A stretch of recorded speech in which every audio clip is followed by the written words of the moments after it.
স্বাদে মশলায় আর ভালোবাসায় ভরা আজকে আপনাদের জন্য আবারও নিয়ে এসেছি একটু অন্যরকম রেসিপি, তা হলো পাওভাজি। এবং বাড়িতেই তৈরি করে নিয়েছি পাওভাজি মশলা, যার রেসিপিটা কিন্তু এই ভিডিওতে পাবেন। সুতরাং সম্পূর্ণ ভিডিওটা প্রথম থেকে শেষ পর্যন্ত দেখার জন্য অনুরোধ রইল। প্রথমে আমি পাওভাজি মশলা তৈরি করে নেব।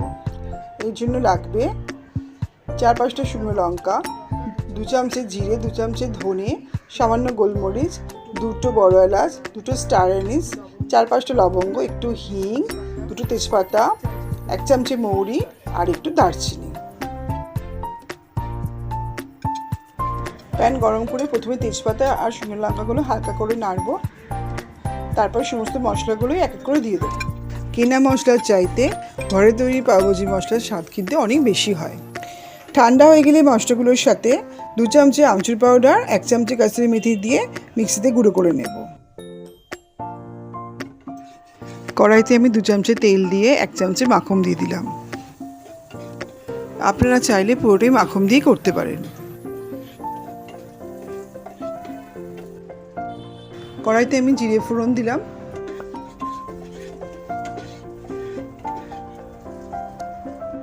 প্রথমে আমি কড়াইতে ফুলকপি দিয়েছি।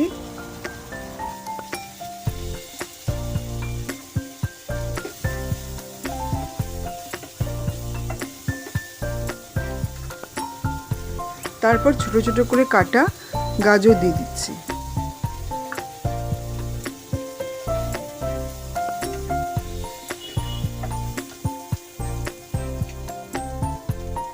এবার দিয়ে দিলাম আলু।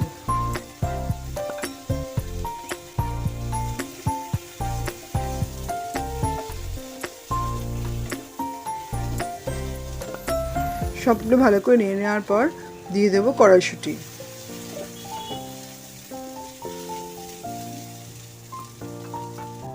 আমি 1/2 চামচের মতো নুন দিয়ে দিলাম, একটু হলুদ দিলাম আর 1/2 চামচে পাওভাজি মশলা দিলাম।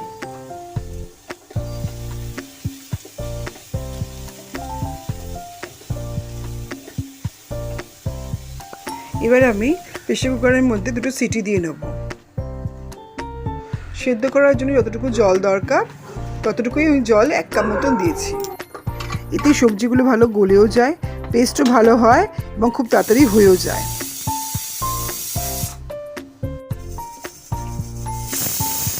আমি এখন 2 ধরনের পেস্ট তৈরি করে নেব। পাওভাজির সুন্দর লাল রং আনার জন্য 4-5টা আমি কাশ্মীরি লঙ্কা, একটা বিটের অর্ধেকটা আর একটা টমেটো দিয়ে সুন্দর পেস্ট করে তৈরি করে নিয়েছি। দেখুন রংটা কি সুন্দর এসেছে। আদা রসুনের পেস্ট আমি তৈরি করে নিয়েছি। এখানে কিন্তু রসুনের পরিমাণটা বেশি হবে। সেদ্ধ সবজিগুলো একটা বড় জায়গায় ঢেলে নিয়েছি। এবার স্ম্যাশারের সাহায্যে স্ম্যাশ করে নেব।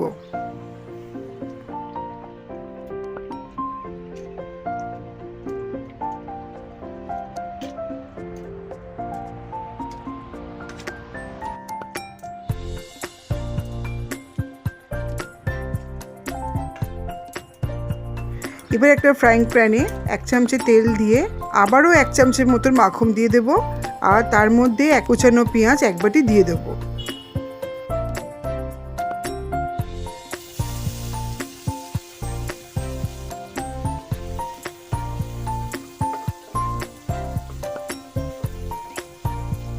আমার রান্নার ভিডিও যদি আপনাদের ভালো লাগে তাহলে বন্ধু বান্ধবের সঙ্গে শেয়ার করে নেবেন। হালকা করে ভেজে নেওয়ার পর 2 চামচের মতন কাঁচা লঙ্কা কুচি দেব।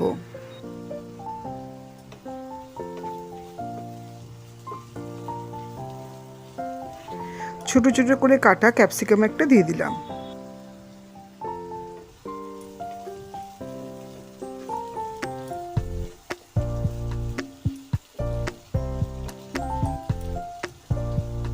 এরপর ছোট ছোট করে টমেটো কাটা 2টো দিয়ে দিলাম।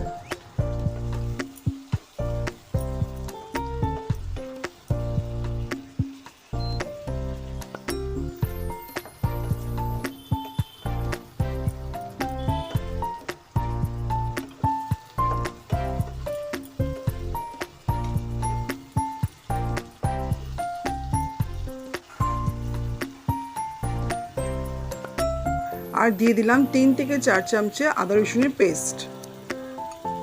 আমার চ্যানেলে যদি নতুন হন তাহলে ইউটিউবে সাবস্ক্রাইব আর ফেসবুকে ফলো করে দেবেন।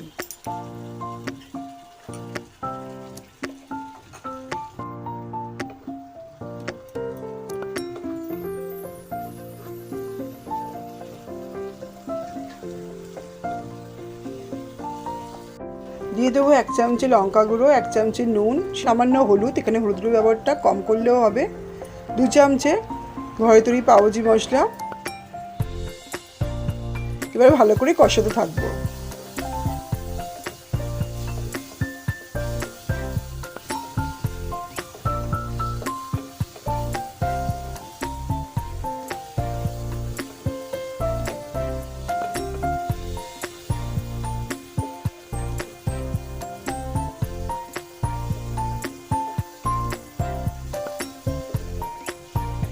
এবার বিট, কাশ্মীরি লঙ্কা আর টমেটো যে পেস্ট তৈরি করেছিলাম সেটা এবার দিয়ে দেব।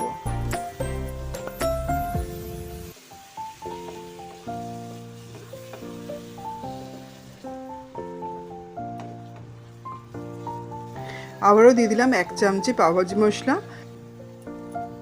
আর 1 চামচের মতন কসুরি মেথি 2 হাতে ঘষে নিয়ে দিয়ে দিলাম।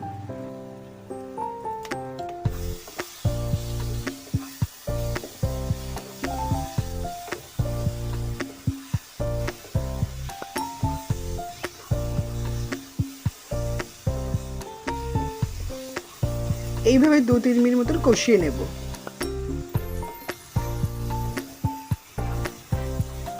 উপর থেকে দিয়ে দিলাম 1/2 চামচে মাখন। পাওভাজি করতে কিন্তু একটু মাখনের পরিমাণটা বেশি লাগে। পাওভাজির সুন্দর একটা স্মেল আনার জন্য মশলার সাথে এই মাখনের কম্বিনেশনটা একান্তই প্রয়োজন।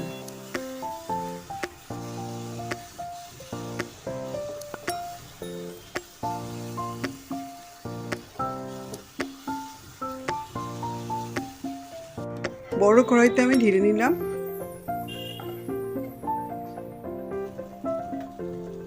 হালকা গরম জল 1/2 কাপ মতো দিয়ে দিলাম।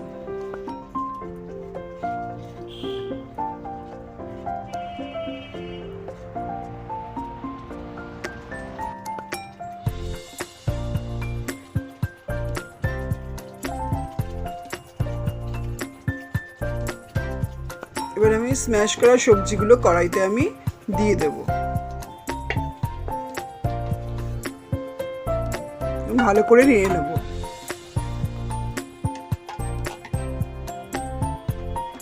স্ম্যাশারের সাহায্যে আমি একটু ভালো করে মিশিয়ে নিলাম।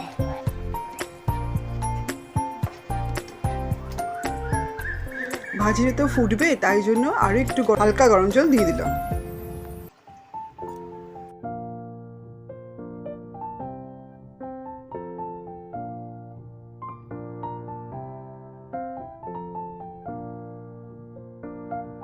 এদিকে আমি পাউরুটির মাঝখানগুলো কেটে নিচ্ছি।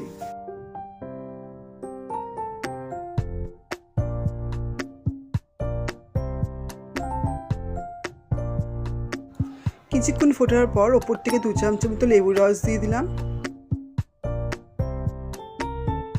আর কুচনো ধনেপাতা ওপর থেকে ছড়িয়ে দিলাম। রেডি হয়ে গেল আমাদের পাওভাজির ভাজি। পাউটা রেডি করার জন্য আমরা ফ্রাইং প্যানে সামান্য পরিমাণে মাখন দিলাম।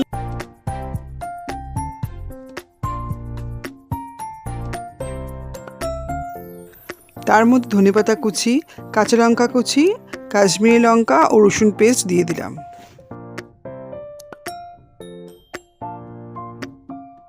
হাফ চামচে পাওভাজি মশলা দিয়ে ভালো করে নিয়ে নেব।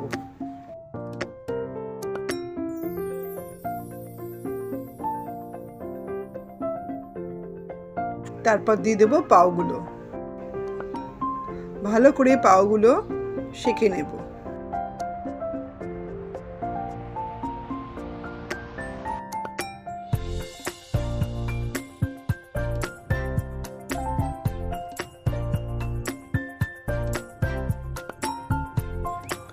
সাইড থেকে দিয়ে দেবো আমি একটু পাওভাজি গ্রেভি।